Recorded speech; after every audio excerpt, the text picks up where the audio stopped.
Welcome back to Boruto, Anime Review episode number 251. Yep, this one discussing the 251st episode of Boruto Naruto Next Generation, which is called Their Resolve. The episode opens up with basically the Mazakage Chocho being informed about Kagura and Himiko's deaths. And I'm thinking, wait, it takes them 3 episodes? Now here's the thing. Kagura died not long before this. He died back in episode 246. That's when he died. And Hibiki died just a few episodes prior to this. Like, what the heck took so long to basically figure this out? So, he found out the death. Oh, by the way, the Futo thing, the whole episode.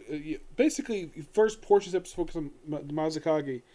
He's found out the deaths. And also then he's in there for not very long and basically what I'm going to do next. And he also mentions that Kagura was actually set to actually be his heir to be the next Mazakage, but him being dead, who's going to choose to inherit the position of Mazakage? I mean, I highly doubt he's going to have his predecessor come back. I mean, she's been long retired. So that's the question. Maybe his sister take over. It's possible. It is technically possible. Also, for some reason, this woman's wearing a mask for some reason. Yeah, it's weird. I don't know who this woman is. As far as I can tell, she's his assistant. She must have a reason why she wears a mask. So then, if we want more bad news, the Amari's firstborn son had showed up at his front door wanting to talk about peace. Let's say his own assistant, show first they're bound, and of course they free themselves no problem, despite the rope really can hold them anyways. Right, discuss it. Goes going really well, and then of course basically they do have a strong desire to end the conflict. Well, that is until they get more bad news. Amri, where he basically is, well, take over the airwaves. Yes, how the heck did he do this? Never explained. Like, he's planning on an attack, and the attack is going to be led by his son, Idaki. Yes, his youngest son. His youngest born. And it's like, oh, I don't care who basically we have to kill in order to achieve our goal of taking over the seas. Even if they're a relative. And then, all of a sudden, the staff that Iki came in with ends up stabbing him. Because Emery gets wrong control. Basically, the main villain of this arc just killed his firstborn son. So, he only has 1 kid left. You see, he has 4 kids. Well, technically 3 biological children and 1 adopted son. The first one to die was the adopted one killed by Chotro. The daughter died because of her injuries that Boruto gave her. And he just murdered his own son. So, yeah, he's got 1 kid left. Yeah. And he's all preparing for battle. And he's been in this area called, like, the Death Pass, with the Sea of Death. And, of course, Chotaro himself basically goes to intercept him. And protect this place known as the Shibiki 1, which they introduced way back in episode... Oh, my gosh. It's been a little while since they introduced this damn thing. I think they introduced this thing back. I think it was, like, 33, I think it was. Yeah. Yeah, we're just back at episode 233. This is episode 251. This thing was introduced just 18 episodes ago. And it takes till now to finally bring up this damn thing again. Okay.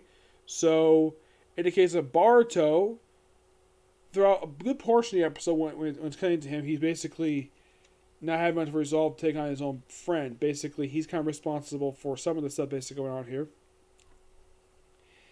And after some talking, and of course, Millie is inside of the Butan and Karo about going after the Futo for killing Hibiko. Boruto basically is conflicted the whole time until Mitsuke basically is the one who kind of indirectly convinces him that he should basically stop the violence. Butan goes like, nope, we're not going to let you do that.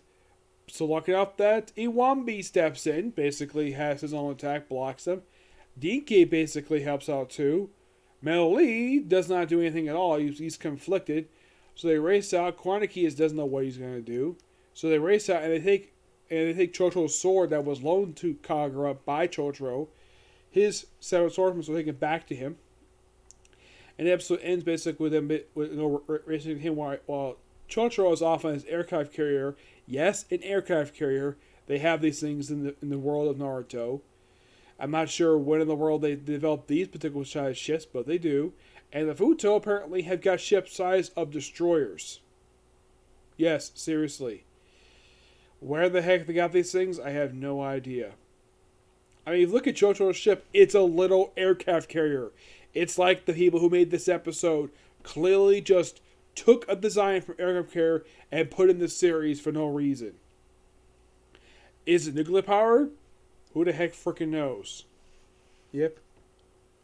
But yeah, it's definitely a good episode. Just a couple of hiccups. The only hiccups I saw for this episode was Amri taking control of the airwaves. That's one. And the fact that I get the fact they want to avenge Kagura, but it's like they want to continue the conflict for some reason. I'm not really sure why. Who the heck freaking knows? And I do agree, and of course there's a line said by Mel Lee that somebody finally pointed this out though. Hibiko should not have died. Yes, seriously. That's a good line because it's true. She should not have died. I have less of a problem with Kagura dying because it was fine. He was being heroic. Hibiki was killed completely at random. I'm glad they addressed it. Though it took them 4 frickin' episodes to finally address the fact that she should not have frickin' died. Yeah, maybe finally they resurrect her. I have no idea. I wouldn't be surprised in this series. I mean, I've seen other series where they kill off a character and they try to resurrect it via cloning or the fact they actually resurrect it through some other means. Mm-hmm.